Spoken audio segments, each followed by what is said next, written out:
ਵਿਅਕਤੀਗਤ ਤੌਰ 'ਤੇ ਇੱਕ ਸ਼ਬਦ ਸੈਂਡ ਕੀਤਾ ਹੈ।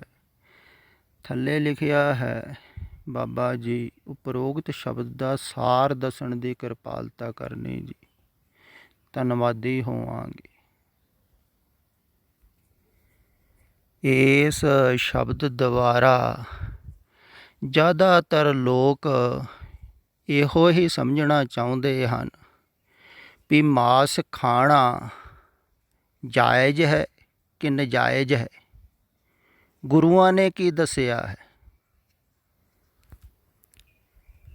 ਪੱਕਾ ਪਤਾ ਲੱਗ ਜਾਵੇ ਤੇ ਨਿਰਣਾ ਕਰਨਾ ਚਾਹੁੰਦੇ ਹਨ। ਤੇ ਮਾਸ 'ਤੇ ਬੜੀ ਵਿਚਾਰ ਹੁੰਦੀ ਹੈ ਧਾਰਮਿਕ ਲੋਕਾਂ 'ਚ, ਤਕਰੀਬਨ ਹਰ ਧਰਮ ਦੇ ਵਿੱਚ ਹੀ ਹੁੰਦੀ ਹੈ ਵੀ ਖਾਣਾ ਜਾਇਜ਼ ਹੈ ਕਿ ਨਜਾਇਜ਼। ਫਿਰ ਆਪਣੇ ਆਪਣੇ ਢੰਗ ਦੇ ਨਾਲ ਤਰਕ ਦੇ ਕੇ ਲੋਕ ਸਿੱਧ ਕਰਦੇ ਹਨ। ਕੋਈ ਸਿੱਧ ਕਰੀ ਜਾਂਦਾ ਹੈ ਖਾਣਾ ਜਾਇਜ਼ ਹੈ, ਕੋਈ ਕਹਿੰਦਾ ਹੈ ਖਾਣਾ ਨਜਾਇਜ਼ ਹੈ, ਮਾੜਾ ਹੈ, ਪਾਪ ਹੈ। ਬੜੀ ਚਰਚਾ ਕਰਦੇ ਹਨ, ਬੜੇ ਝਗੜਦੇ ਹਨ ਲੋਕ ਧਾਰਮਿਕ। ਫਿਰ ਜਿਹੜੇ ਲੋਕ ਮਾਸ 'ਤੇ ਜ਼ਿਆਦਾ ਚਰਚਾ ਕਰ ਰਹੇ ਹਨ, ਵਿਚਾਰ ਕਰ ਰਹੇ ਹਨ, ਬਹਿਸ ਕਰ ਰਹੇ ਹਨ, ਉਹ ਇਹ ਸ਼ਬਦ ਨੂੰ ਸਮਝ ਹੀ ਨਹੀਂ ਸਕਦੇ ਹਨ, ਕਿਉਂਕਿ ਇਸ ਸ਼ਬਦ ਵਿੱਚ ਸਾਫ਼ ਲਿਖਿਆ ਹੋਇਆ ਹੈ ਕਿ ਮੂਰਖ ਝਗੜਾ ਕਰਨ ਵਾਲੇ, ਮਾਸ ਕਰ ਮੂਰਖ ਝਗੜੇ, ਗਿਆਨ ਧਿਆਨ ਨਹੀਂ ਜਾਣੇ। ਕਹਿੰਦੇ ਹਨ ਵੀ ਜਿਹੜਾ ਮਾਸ 'ਤੇ ਬਹਿਸ ਕਰ ਰਿਹਾ ਹੈ, ਨਾ ਵਿਚਾਰ ਕਰ ਰਿਹਾ, ਚਰਚਾ ਕਰ ਰਿਹਾ, ਝਗੜ ਕਰ ਰਿਹਾ ਹੈ, ਉਹ ਨਾ ਗਿਆਨੀ ਹੈ ਨਾ ਉਹ ਧਿਆਨੀ ਹੈ, ਉਹਨੂੰ ਕੁਛ ਵੀ ਪਤਾ ਨਹੀਂ ਹੈ ਅਧਿਆਤਮ ਦਾ। ਅਤੇ ਤੁਸੀਂ ਕਹਿ ਰਹੇ ਹੋ ਵੀ ਇਸ ਸ਼ਬਦ ਦਾ ਸਾਰ ਦੱਸਣ ਦੀ ਕਿਰਪਾਲਤਾ ਕਰੋ, ਅਤੇ ਮੈਂ ਤੁਹਾਨੂੰ ਕਹਿੰਦਾ ਹਾਂ ਤੁਸੀਂ ਸੁਣਨ ਦੀ ਕਿਰਪਾਲਤਾ ਕਰੋ। ਬਾਬਾ ਨਾਨਕ ਜੀ ਇਸ ਸ਼ਬਦ ਦੁਆਰਾ ਉਹ ਸਮੇਂ ਦੇ ਧਾਰਮਿਕ ਵਿਅਕਤੀਆਂ ਨੂੰ, ਪੰਡਤਾਂ ਨੂੰ ਇਹ ਦੱਸ ਰਹੇ ਸਨ ਵੀ ਤੁਸੀਂ ਜਿਹੜੀ ਚਰਚਾ ਕਰ ਰਹੇ ਹੋ ਨਾ, ਇਹ ਬਾਹਰ ਦੀ ਹੈ। ਜਿਵੇਂ ਅਜੋਕੇ ਸਮੇਂ 'ਚ ਵੀ ਬਹੁਤ ਧਾਰਮਿਕ ਲੋਕ ਚਰਚਾ ਕਰਦੇ ਹਨ ਕੀ ਖਾਣਾ ਹੈ ਕੀ ਨਹੀਂ ਖਾਣਾ, ਸੁੱਚਾ ਖਾਣਾ ਕਿ ਜੂਠਾ ਖਾਣਾ, ਕੈਸਾ ਖਾਣਾ। ਅਤੇ ਐਸੀ ਚਰਚਾ ਉਦੋਂ ਹੋ ਰਹੀ ਹੋਵੇਗੀ ਵੀ ਮਾਸ ਖਾਣਾ ਕਿ ਨਹੀਂ ਖਾਣਾ। ਅਤੇ ਬਾਬਾ ਨਾਨਕ ਜੀ ਉਹ ਪੰਡਤ ਨੂੰ ਕਹਿ ਰਹੇ ਸਨ ਵੀ ਮੂਰਖਾ, ਵੀ ਇਹ ਸੰਸਾਰਿਕ ਲੋਕਾਂ ਦੀਆਂ ਗੱਲਾਂ ਹਨ, ਕੀ ਖਾਣਾ ਕੀ ਨਹੀਂ ਖਾਣਾ, ਇਹਦੇ ਨਾਲ ਕੋਈ ਉਪਲਬਧੀ ਨਹੀਂ ਹੋ ਜਾਂਦੀ ਹੈ। ਅਤੇ ਲੋਕ ਸੁਣ ਕੇ ਸੋਚ ਲੈਂਦੇ ਹਨ ਵੀ ਇਹ ਧਾਰਮਿਕ ਗੱਲਾਂ ਹਨ, ਅਤੇ ਇਹਨਾਂ ਦੀ ਚਰਚਾ ਦੇ ਵਿੱਚ ਵਿਅਰਥ ਜੀਵਨ ਗਵਾ ਦਿੰਦੇ ਹਨ। ਉਹ ਪੰਡਤ ਨੂੰ ਸੰਬੋਧਨ ਕਰਕੇ ਕਹਿ ਰਹੇ ਸਨ ਵੀ ਇੱਕੋ ਚੀਜ਼ ਤੋਂ ਸਭ ਕੁਛ ਹੀ ਪੈਦਾ ਹੋ ਰਿਹਾ, ਤੋਇਓ ਅੰਨ ਕਮਾਦ ਕਪਾਹ, ਤੋਇਓ ਤਿਰਪਣ ਗੰਨ, ਸਭ ਕੁਛ ਹੀ। ਉਹ ਕਹਿ ਰਹੇ ਸਨ ਵੀ ਤੂੰ ਤਾਂ ਬੇਫਾਲਤੂ ਦੀ ਵਿਚਾਰਧਾਰਾ 'ਚ ਪਿਆ ਹੋਇਆ ਹੈ ਬਾਹਰ ਦੀ, ਤੈਨੂੰ ਗਿਆਨ ਧਿਆਨ ਦੀ ਸੋਝੀ ਨਹੀਂ।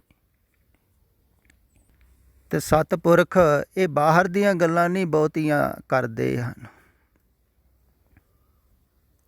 ਵੀ ਆਹ ਖਾਓ ਆਹ ਨਾ ਖਾਓ, ਐਸਾ ਪਹਿਨੋ ਐਸਾ ਨਾ ਪਹਿਨੋ।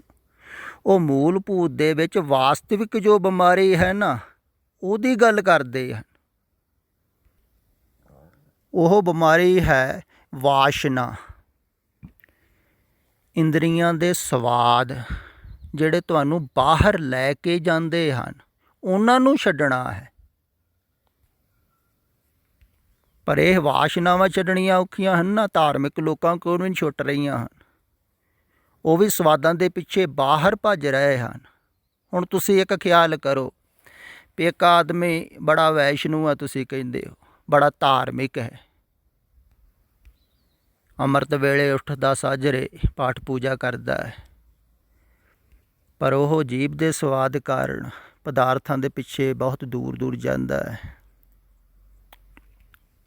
ਪਰ ਮਾਸ ਨਹੀਂ ਖਾ ਰਿਹਾ। ਤਾਂ ਤੁਸੀਂ ਕੀ ਕਹੋਗੇ ਵੀ ਇਹ ਧਾਰਮਿਕ ਹੈ?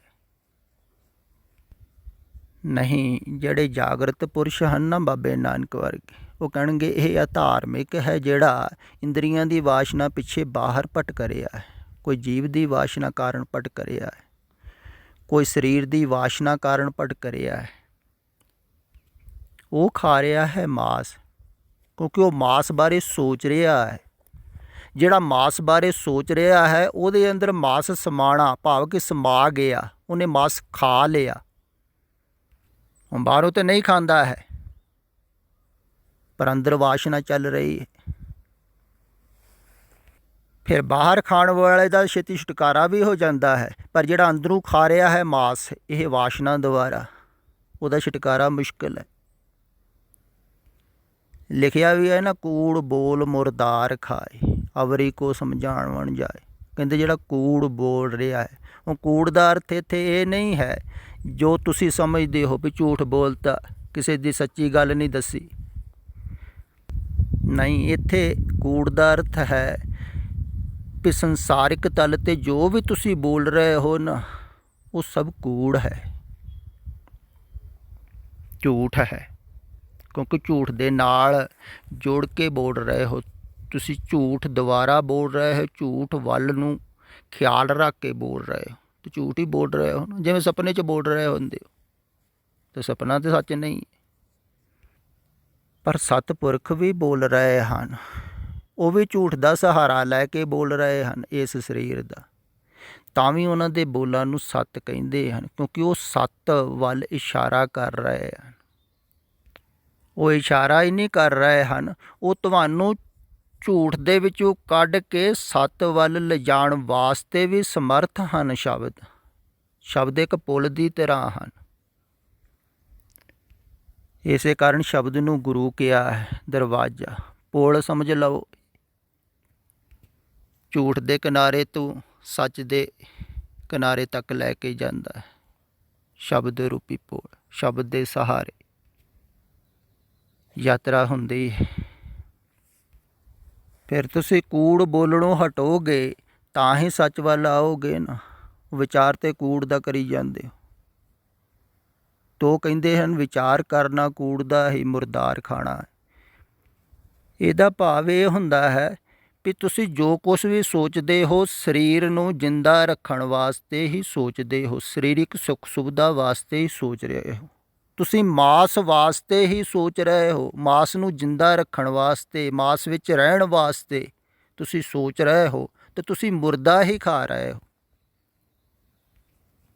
ਜਿਵੇਂ ਅੱਜ ਜਗਮੋਹਨ ਸਿੰਘ ਕਹਿ ਰਹੇ ਸਨ ਵੀ ਪੰਜਵਾਂ ਕੋਸ਼ ਆਨੰਦਮਈ ਹੈ, ਉਸ ਤੋਂ ਵੀ ਅੱਗੇ ਚਲੇ ਜਾਂਦਾ ਹੈ ਗੁਰਮੁਖ। ਅਤੇ ਮੈਂ ਉਹਨਾਂ ਨੂੰ ਕਹਿ ਰਿਹਾ ਸੀ ਅਤੇ ਅਜੇ ਤਾਂ ਪਹਿਲੇ ਕੋਸ਼ ਤੋਂ ਛੁਟਕਾਰਾ ਨਹੀਂ ਹੋ ਰਿਹਾ ਹੈ ਬਹੁਤਿਆਂ ਦਾ। ਇਹ ਪੰਜ ਕੋਸ਼ ਕਲਪੇ ਹਨ ਵਿਦਵਾਨਾਂ ਨੇ, ਪੰਜ ਪੜ੍ਹਦੇ। ਪਹਿਲਾ ਹੈ ਅੰਨਮਈ ਕੋਸ਼, ਅੰਨ ਦੇ ਨਾਲ ਚੱਲਣ ਵਾਲਾ ਸਰੀਰ। ਦੂਸਰਾ ਹੈ ਪ੍ਰਾਣਮਈ ਕੋਸ਼, ਸੂਖਸ਼ਮ ਸਰੀਰ। ਤੀਸਰਾ ਹੈ ਮਨੋਮਈ ਕੋਸ਼। ਫਿਰ ਚੌਥਾ ਹੈ ਗਿਆਨਮਈ ਕੋਸ਼। ਫਿਰ ਪੰਜਵਾਂ ਹੈ ਆਨੰਦਮਈ ਕੋਸ਼। ਅਤੇ ਇਹਨਾਂ ਪੰਜਾਂ ਤੋਂ ਪਾਰ ਸ਼ੁੱਧ ਤੁਸੀਂ ਹੋ, ਸ਼ੁੱਧ ਸਰੂਪ ਪਰਮਾਤਮਾ ਹੈ ਕਹਿ ਲਓ। ਅਤੇ ਇਹਨਾਂ ਪੰਜਾਂ ਦੇ ਵਿੱਚ ਦੀ ਤੁਹਾਡੀ ਚੇਤਨਾ ਗੁਜ਼ਰ ਕੇ ਅਸ਼ੁੱਧ ਹੋ ਗਈ ਹੈ, ਅਤੇ ਇਹਨਾਂ ਪੰਜਾਂ ਪਰਦਿਆਂ ਤੋਂ ਉੱਪਰ ਉੱਠਣਾ ਹੈ ਜਾਂ ਪਰਦੇ ਚੱਕਣੇ ਹਨ, ਭਾਵ ਕਿ ਪੰਜਾਂ ਪਰਦਿਆਂ ਤੋਂ ਪਾਰ ਹੋਣਾ ਹੈ। ਅਤੇ ਪਹਿਲਾ ਹੈ ਅੰਨਮਈ ਕੋਸ਼, ਇੱਥੋਂ ਯਾਤਰਾ ਸ਼ੁਰੂ ਹੋਣੀ। ਅਤੇ ਅੰਨਮਈ ਕੋਸ਼ ਤੋਂ ਤੁਹਾਡੀ ਸੁਰਤ ਤਾਂ ਹੀ ਉੱਪਰ ਉੱਠੇਗੀ ਜਦੋਂ ਇਸ ਕੋਸ਼ ਦੇ ਭਾਵ ਕਿ ਇਸ ਸਰੀਰ ਦੇ ਜਿਹੜੇ ਸਵਾਦ ਹਨ ਉਹਨਾਂ ਨੂੰ ਛੱਡੋਗੇ।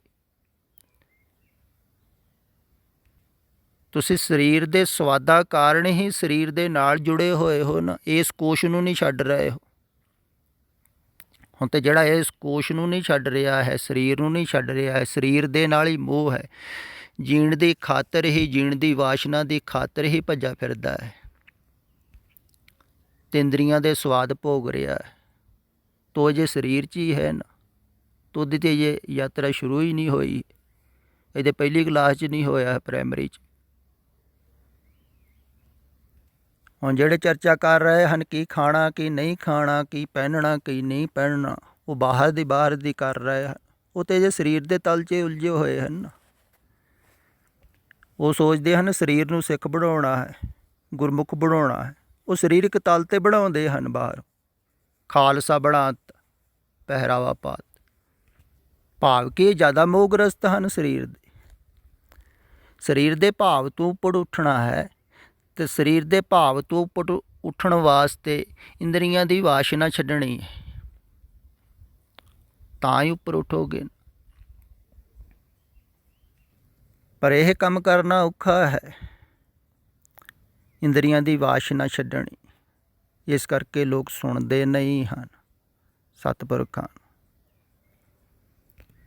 ਕਿਉਂਕਿ ਜ਼ਿਆਦਾਤਰ ਲੋਕ ਜਿਹੜੇ ਹਨ ਉਹ ਹੇਠਲੇ ਪੱਧਰ 'ਤੇ ਜੀ ਰਹੇ ਹਨ, ਸੰਸਾਰਿਕ, ਭਾਵੇਂ ਉਹ ਧਾਰਮਿਕ ਵੀ ਹਨ। ਤੋ ਕਹਿੰਦੇ ਹਨ ਸਾਨੂੰ ਸਾਫ਼ ਸਾਫ਼ ਦੱਸ ਦਿਓ ਕੀ ਖਾਣਾ ਕੀ ਨਹੀਂ ਖਾਣਾ, ਕੀ ਪਹਿਨਣਾ ਨਹੀਂ ਪਹਿਨਣਾ, ਕੀ ਕਰਨਾ ਕੀ ਨਹੀਂ ਕਰਨਾ, ਕਿੰਨੇ ਵਜੇ ਉੱਠਣਾ, ਕਿਵੇਂ ਸਾਧਨਾ ਕਰਨੀ। ਅਤੇ ਮੈਂ ਅਕਸਰ ਇਹ ਗੱਲ ਕਹਿੰਦਾ ਹੁੰਦਾ ਹਾਂ ਵੀ ਮੈਂ ਉਹੋ ਹੀ ਤੁਹਾਨੂੰ ਦੇ ਰਿਹਾ ਹਾਂ ਜੋ ਸਦੀਆਂ ਤੋਂ ਹੀ ਸਤਿਪੁਰਖ ਦਿੰਦੇ ਆਏ ਹਨ। ਜਾਗਰਤ ਪੁਰਖ ਦਿੰਦੇ ਆਏ ਹਨ। ਉਹ ਹੈ ਜਾਗਰਣ, ਉਹ ਹੈ ਸਮਝ, ਉਹ ਹੈ ਸੋਝੀ, ਉਹ ਹੈ ਵਿਵੇਕ, ਉਹ ਹੈ ਵਾਸਤਵਿਕ ਗਿਆਨ, ਅੰਜਨ। ਜਦੋਂ ਤੁਹਾਡੇ ਨੇਤਰੀ ਪੈ ਗਿਆ, ਅੱਖਾਂ ਦੇ ਵਿੱਚ ਪੈ ਗਿਆ ਨਾ, ਅਤੇ ਤੁਹਾਨੂੰ ਸਾਫ਼ ਸਾਫ਼ ਦਿਖਾਈ ਦੇਵੇਗਾ ਵੀ ਕੀ ਖਾਣ ਯੋਗ ਹੈ ਕੀ ਨਹੀਂ ਖਾਣ ਯੋਗ ਹੈ। ਤੋ ਜੋ ਤੁਹਾਡੇ ਸਰੀਰ ਦੇ ਅਨੁਕੂਲ ਹੋਵੇਗਾ, ਸੁਭਾਵਿਕ ਹੋਵੇਗਾ, ਉਹ ਹੀ ਤੁਸੀਂ ਖਾਓਗੇ। ਫਿਰ ਬਾਹਰੋਂ ਰੋਕਿਆ ਇੰਦਰੀਆਂ ਦੀ ਵਾਸ਼ਨਾ ਨਹੀਂ ਮਰਦੀ ਹੈ, ਗੱਲ ਖਿਆਲ ਵਿੱਚ ਰੱਖੋ। ਅੱਖਾਂ ਨੂੰ ਜਿੰਨਾ ਮਰਜ਼ੀ ਕੋਈ ਬੰਦ ਕਰੇ, ਦੇਖਣ ਦੀ ਵਾਸ਼ਨਾ ਥੋੜ੍ਹੀ ਮਰਦੀ। ਜੀਭ ਨੂੰ ਤੁਸੀਂ ਜਿੰਨਾ ਮਰਜ਼ੀ ਰੋਕੀ ਜਾਓ, ਸਵਾਦਾਂ ਦੀ ਵਾਸ਼ਨਾ ਥੋੜ੍ਹੀ ਮਰਦੀ। ਲੋਕ ਸਵਾਦਾਂ ਦੀ ਚਰਚਾ ਕਰਦੇ ਰਹਿੰਦੇ ਹਨ, ਅਤੇ ਇਸ ਕਰਕੇ ਰੋਕਣ ਵਾਸਤੇ ਨਹੀਂ ਮੈਂ ਕਹਿੰਦਾ ਹਾਂ ਬਾਹਰ, ਮੈਂ ਉਹਨਾਂ ਵਾਸਤੇ ਬੋਲ ਰਿਹਾ ਹਾਂ ਜਿਹੜੇ ਇਹ ਬਾਹਰਲਾ ਕੋਸ਼, ਅਨਮਈ ਕੋਸ਼ ਛੱਡ ਕੇ ਅੰਦਰ ਦੀ ਯਾਤਰਾ ਕਰਨੀ ਚਾਹੁੰਦੇ ਹਨ। ਅਤੇ ਇਹੋ ਹੀ ਬਾਬਾ ਨਾਨਕ ਜੀ ਕਹਿ ਰਹੇ ਸਨ ਉਸ ਪੰਡਿਤ ਨੂੰ ਵੀ ਬਾਹਰੋਂ ਇੰਦਰੀਆਂ ਦੀ ਵਾਸ਼ਨਾ ਛੱਡੋ, ਜੀਭ ਦਾ ਸਵਾਦ ਛੱਡੋ, ਕਿਉਂਕਿ ਇਹਨਾਂ ਸਵਾਦਾਂ ਦੇ ਪਿੱਛੇ ਮਨ ਬਾਹਰ ਭਟਕਦਾ ਹੈ। ਇਹਨਾਂ ਸਵਾਦਾਂ ਦੀ ਖਾਤਰ ਹੀ ਭਟਕ ਰਿਹਾ ਹੈ। ਤੁਸੀਂ ਸਵਾਦ ਲੈਣਾ ਚਾਹੁੰਦੇ, ਸੰਸਾਰ ਦੇ ਵਿੱਚ ਸੁਖਪੂਰਵਕ ਜੀਣਾ ਚਾਹੁੰਦੇ ਹੋ, ਤਾਂ ਹੀ ਦੌੜ ਰਿਹਾ ਹੈ ਨਾ ਮਨ। ਅਤੇ ਜਿਹੜੇ ਜਾਣਦੇ ਹਨ ਉਹ ਕਹਿੰਦੇ ਹਨ ਜਿਸ ਸੁਖ ਤੇ ਸ਼ਿਵ ਬ੍ਰਹਮ ਡਰਾਨਾ, ਸੋ ਸੁਖ ਹਮਹੁ ਸਾਚ ਕਰ ਜਨ। ਉਹ ਸੱਚ ਕਰਕੇ ਜਾਣ ਲਿਆ ਝੂਠਾ ਸੁੱਖ, ਅਤੇ ਝੂਠੇ ਸੁੱਖ ਦੀ ਵਾਸ਼ਨਾ ਛੱਡਣੀ ਹੈ ਬਾਹਰੋਂ। ਸੁਖ ਪੱਲਰ ਤਿਆਗ ਮਹਾਂ ਸੁਖ ਪਾਵੇ। ਝੂਠੇ ਛੱਡੋਗੇ ਅਤੇ ਵਾਸਤਵਿਕ ਵੱਲ ਜਾਵੋਗੇ ਨਾ।